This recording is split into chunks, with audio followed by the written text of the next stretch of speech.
Hi, welcome back to the workshop. A few years ago I supersized the Christmas reindeer.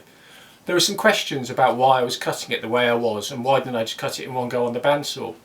So this video I've decided to supersize my other Christmas reindeer and explain why I've gone about cutting things the way I have. Hope you enjoyed the video. So here's the reindeer from a couple of years ago and the tea light holder. It's a two-part build and the body came out of some 3x3 stock. That fits nicely into my bandsaw without putting too much strain on the motor.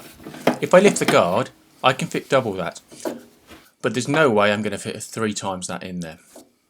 To triple the size of the reindeer, I'm going to divide the stock into 9, then split these into 3 groups in one plane, trace out the front profile on each and cut it out, then reassemble the 9 pieces and then split them in the other way and cut the side profile. Once everything's cut out, I'll glue it all back together. The neck on the original is 10mm wide, about 3/8 of an inch. To make life easier and save on a little wood, I'm going to substitute the middle 3x3 for a 1x3. Setting the fence on my table saw to 30mm, with the blade depth just over half the thickness of the stock, I run one of my 3x3s through. I can then flip it over and run it through again to get a finished thickness of the neck. The remaining piece can be flipped round in the other direction and I can get another 1x3 out. Okay, that wasn't planned, I'll need to fish that out. Here's the 1/3 scale demo of the wood required and here's the full size wood ready to go. After printing out my scaled up plans on A4, they'll get cut and glued together. The text really helps when lining things up. A little spray glue and that's one profile done. I just need to do this 3 more times with the rest of the body and for the course ahead. I'm going to begin with the front profile of the body and then work backwards. To hold everything together while I cut it, I'm going to give some double-sided tape a go. Now I know some of you guys out there will be saying use masking tape and CA glue, but I had double-sided tape to hand, so I thought I'd just give that a go. I've got to make sure that everything lines up and is square. Give them a good push just to make sure everything's now stuck. I can now take the glued up plans of the front profile and tape them on, making sure the neck lines up correctly. Using some carbon paper, I can transfer the outline of the plans onto the surface. It's just a matter of tracing around the line with enough pressure for the carbon paper to do its work. Just to check to make sure everything's good, and then I've got to repeat this 3 more times. Okay, now onto the bandsaw.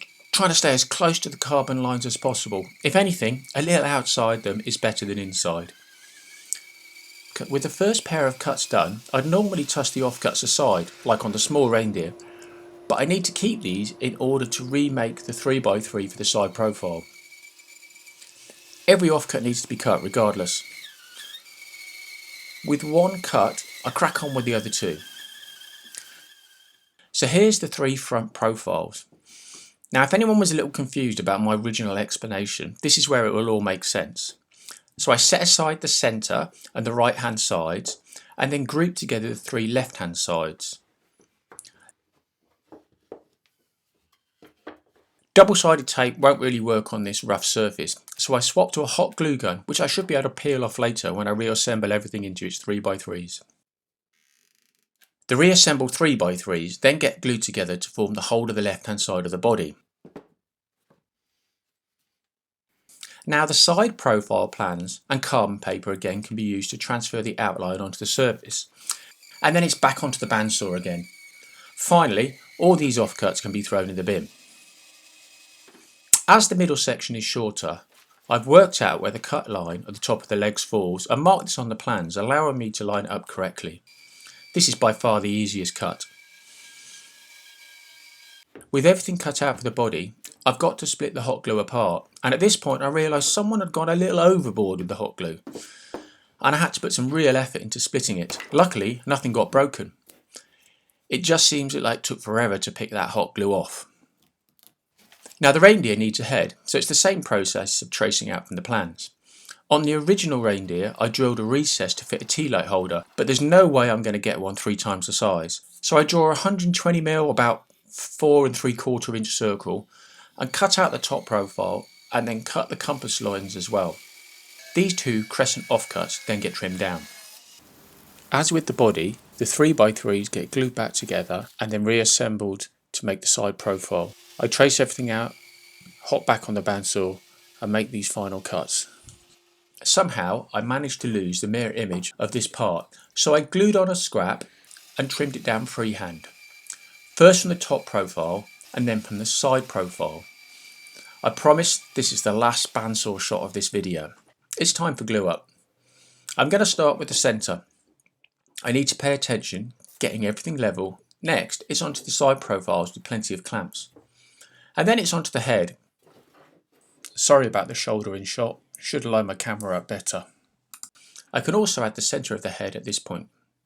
Everything's then set aside to dry. The next day I can start to assemble the body and the head. A good coating of glue. I remember not to spread the glue up the neck as this is exposed. There is going to need to be some sanding. So I work out the best alignment. I throw on a clamp with just a little tension just to keep everything from moving. Now the feet need to be square, so I gently tap with a mallet to get everything lined up, and then lots of clamps. The head just has one more small surface to glue up, so using the internationally recognised glue spreading technique as a fingertip, I give it a good coat. To keep the antlers level, I place the head upside down on my bench and then use a weight to temporarily hold it in place while I grab a clamp. Now to crack on to my least favourite job, sanding. Using any power tool that I have to hand. Trying to make it as easy as possible for me, but of course eventually I have to swap to hand sanding. Even though I try to get everything as level as possible, there are a couple of gaps. These get filled with a mixture of sawdust and wood glue, and I'll sand those later before I do a final assembly. The two crescents cut earlier get glued back into place inside the antlers, and these are going to support a candle. And with both the head and the body glued up and sanded, I can finally, with a generous amount of glue the head into place, making sure the antlers are level with my bench. On the original I cut this notch on the bandsaw, but with the Supersize Reindeer it won't fit, so I have to cut this by hand. I then remove the last bit with a chisel and give it a final sand to get everything smooth. And here's the finished Supersize Reindeer, triple the size. I found this appropriate triple wicked candle which fits perfectly in the antlers. Thanks for watching. Don't forget to like and subscribe for more videos from Kingston Lane Workshop. See you on the next one.